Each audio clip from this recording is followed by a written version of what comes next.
Huzzah! Welcome back to the Bionicle Inspiration Series, the show where we spotlight Bionicle MOCs from across the community to inspire you. And we always make sure to specifically focus on one theme, and today it's kind of a mix of different things. It's sort of castle-inspired, medieval-inspired, fantasy-inspired, just that sort of general fun world. So we're going to take a look at a bunch of different, like, knights, wizards, monsters, dragons, all sorts of cool stuff today that all kind of fits under that same sort of genre. And it's always good to sort of study different genres and things, because you never know what might sort of get those creative juices flowing, what might sort of stand out for you. I'm sure there'll be something in some sort of different genre, whether it's sci-fi, fantasy, or whatever, might give you some ideas. So let's take a look at some of those MOCs and get those creative juices flowing. The very first MOC we've got today is by Mitch Henry, and it is called the Necromancer. So in the description here it says, though he may appear gentlemanly, the Necromancer always has a trick up his sleeve. Now, of course, a Necromancer is sort of like a person who, practices like black magic, uses it to kind of communicate with the dead or kind of gain a higher power of sorts. I feel like all that's been really effectively embodied in this character here, and there's a lot of really nice stuff that I think's doing that. First off, it's using this beautiful cape, which the red of that cape really just pops. Not only in contrast with the sort of black and kind of gunmetal armor, but also just with the background as well. The fact that it's sort of, in some of these photos, it's sort of like darker grey, but in some of the others, it's sort of more of a lighter grey, more of a white. But it's just nice to see those colors just really pop with that. Sometimes when you photograph a MOC, if it's the same color as the background, it can kind of get lost, and it can just make it a bit harder to see. But just that red there really, really shines through with both the photography and how the MOC is made. So it's awesome to see. That cape specifically comes from an old Toy Story set for Zurg. It's a really, really cool cape, really distinct and interesting one, and it's actually black on the other side, so it's nice. It's kind of two-colored there. So a lot of potential if you want to use it in MOCs. And of course, we are getting a similar Zurg set very soon with some of these new Buzz Lightyear sets, which look amazing. So maybe a few CCBS possibilities there. No capes, unfortunately. They listen to Edna, but it's still exciting to get more Zurg stuff, that's for sure. But still, the cape looks lovely. I also love the inclusion of this more unique helmet here. So this helmet comes from a Knights Kingdom set. So Knights Kingdom was a sort of earlier Constraction theme that also had some system sets as well. But the Constraction figures were really, really cool, had some really unique pieces in them. One of them, of course, being this mask. So this one specifically comes on the set Karzon. He was a really, really cool one here. It's weird because some of the box art, his armor looks one color, but in person it's a lot darker. It's kind of weird. We'll see this mask again a bit later on. You can kind of maybe see it from these pictures that there is a bit of a distinct contrast between these colors. I don't know if sometimes it's sort of another color or not. Maybe it changed in production. I don't know, but it's a weird color, but a really distinct one. And what I love about these Knights Kingdom sets, we'll talk about it later in the episode as well, they're perfect for your sort of knights or your fantasy-style characters like this, because they have such a perfect knight aesthetic. If you're going to build knights, why not lean towards sets that were designed to look like knights, right? So yeah, Knights Kingdom was also cool, because like when we look at the torso here, that sort of big, large torso piece there, that's also a Knights Kingdom armor piece. So again, perfect for your knights in shining armor and stuff. So definitely look at some of your Knights Kingdom stuff, because the pieces for that are perfect. Speaking of pieces, I love this little sort of like cauldron here. The fact that there's sort of like a zombie hand coming out of it there using his magic powers, that's awesome. But also the inclusion of sort of like bubbling liquids. So these are pieces that came on the final wave of G2 Umarak set. They're really cool. They're kind of like crystalline, like clusters, I guess you'd call them. But it works well here as sort of like bubbling, oozing liquid, which it's a nice little part use there, that's for sure. So overall, a fantastic character with a lot of character to him. You really get the sense of this character from the way it's posed and just the way it's built. So I know Mitch is always really good with that. He's a very talented builder, our boy Mitch. Always sort of packs a lot of personality into his builds, and this is a fine example of that. So love your work, good sir. On to the next MOC now. This is by Lego David, and this is Troll Warrior. Now, there's all sorts of different inspiration you can get from like orcs or other kind of monsters, whether it's like, a troll, a cyclops, or whatever. So again, whether you watch like Lord of the Rings, Wheel of Time, or I don't know, a plethora of different fantasy shows, Vox Machina, whatever. There's a lot out there that you can certainly get some ideas from, whether it's like high fantasy or sort of, typical sort of like mainstream fantasy or whatever. There's a lot you can get from it. So definitely worth looking into, because there's so many different sort of like monster types out there. And this is a fine example of one. I love the combination here of the Ogrim sort of like mask helmet piece that came on the Hero Factory set Ogrim. Very, very cool looking set.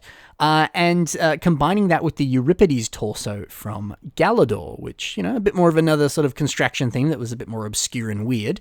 But that's such a nice combo. That looks awesome. And the way he sort of paired it in with these sort of like skull and bone accessories and some cloth and some additional armor and stuff, it looks perfect. It looks like some sort of leather tunic or armor or whatever, and the sort of like gold like circle looks like some sort of belt or whatever.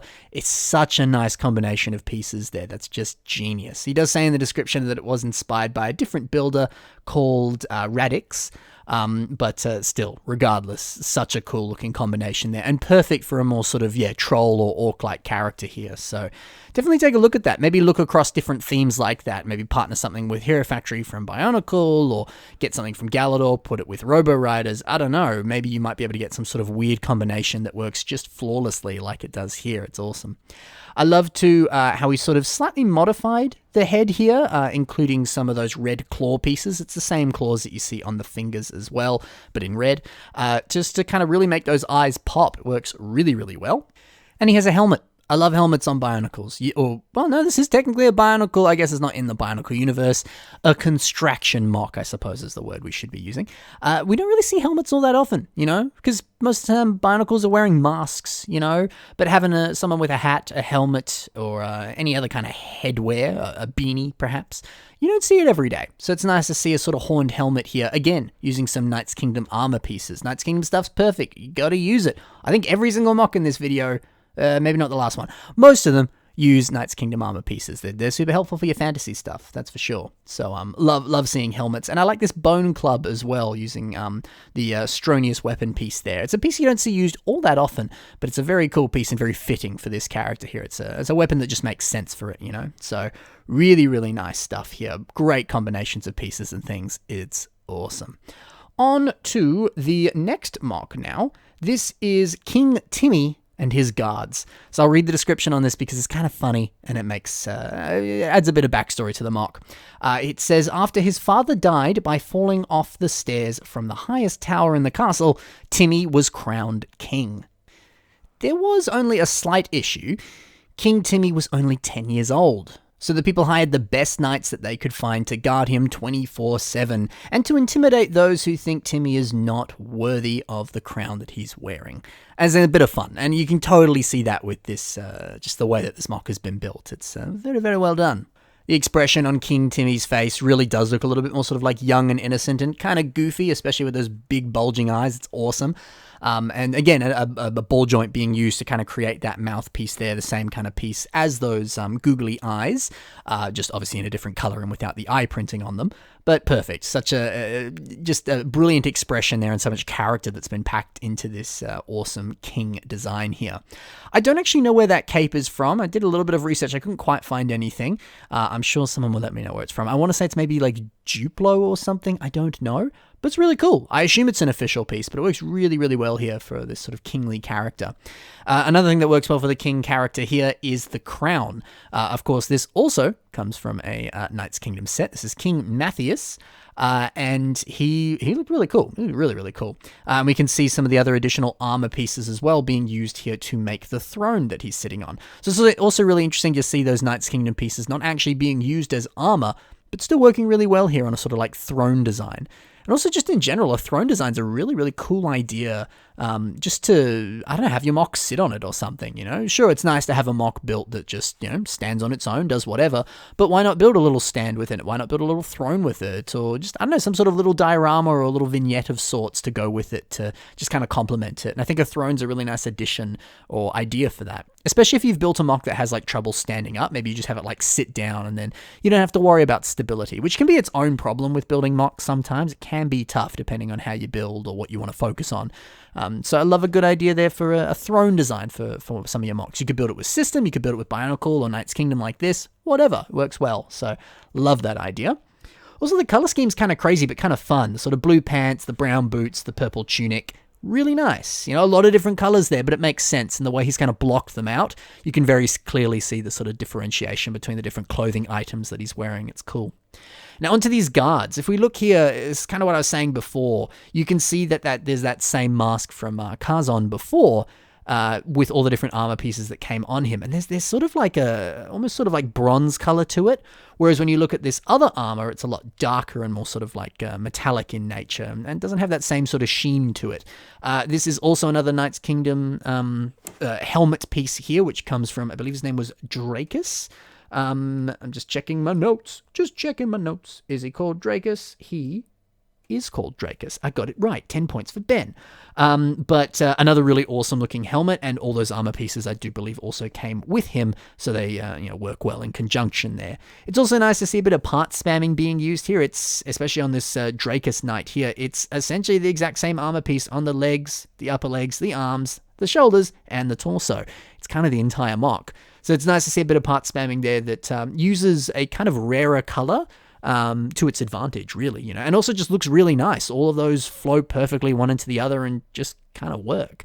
So nothing wrong with a bit of part spamming there when you're a little limited on a specific color and can't necessarily use it, but also want a bit of consistency within the build, because it all flows beautifully one into the other, doesn't it? It looks nice, so it's worthwhile. It's cool. I also like that they have different weapons here. You really get the sense that these two are sort of like very specialized knights, and they're like, no, I have a specific weapon that I need for what I do, and I'm going to guard the king with it. It just makes sense, So that's pretty cool. One little detail that I'll say, and then we'll finish up on this mock, but it is a very nice one, is the kind of like window behind the throne, unless that's sort of like the back of the seat, but I sort of saw it as like a stained glass window that was maybe behind the throne or something. That's an awesome part use of some dragon wings from an elves set. Just kind of nice. It's nice to see them sort of overlapping like that and really kind of looking like some sort of stained glass window of sorts, like you might see in a castle or a church or whatever. It works really well. So lovely little addition there, and such a fun concept and such a fun mock. On to the last one now. If we're talking fantasy, we need a dragon. So here's a dragon, or actually it's called The Brothers by Patrick Biggs. So the description here says 2 heads are better than 1, and yeah, he's right, because this looks so cool having the 2 heads there, and I love the fact that it also has a sort of like tail that kind of splits off on 2 sides too. It's nice to see a bit of like symmetry there almost, it just kind of makes sense, So, you could stop at just having, 2 heads, maybe go to 2 tails, maybe you want 4 wings or 8 legs, I don't know. Why not do that when you're building a mock, just for the sake of it, because it's a bit of fun, add multiple of different things, because why not? It's cool, Or maybe this is more of a Hydra and you cut off 1 head and 2 more take its place. Whatever, could be fun. But I love that, it's so cool. And the head design on these different heads is fantastic as well. Using some of those Technic bricks as kind of like nostrils on the front of the mouth there, that's genius, it looks amazing.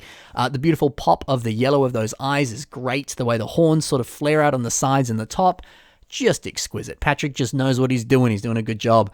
And I love these like neck designs here, because it's just, typical normal CCBS bone pieces with armor slapped on the back. But then he's put a few little like kind of system like triangle plate pieces there to kind of cover up the front, because that's sometimes an issue you can have with your CCBS, is that it looks lovely from one angle, but if you look at it from behind, it doesn't look as good. So it's nice to just put a little bit of system in the front there just to kind of cover it up and smooth things out and kind of tie it in with the rest of the textures here, but also just make it look nicer, So lovely little addition there, and really smart idea to use some of the sort of like thinner like tiles and system pieces there to cover that up, because it's kind of the perfect piece to do it, right? So Patrick's done a good job.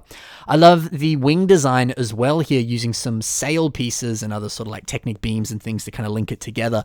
These sails came from some Lord of the Rings sets, a lovely Lord of the Rings set with some I imagine expensive figures in them. I haven't checked the Lord of the Rings prices in a while, but they're certainly not cheap sets, unfortunately. But if you happen to have some of those boat sails, whether it's from Lord of the Rings or any other theme, they can make for some really good like dragon wings or just any wings in general. So definitely look at some of your cloth elements. I've got a whole drawer of cloth elements that I either have got from buying sets or that I get off Bricklink and stuff. So something to consider if you've got some sails there, because they're perfect for wings.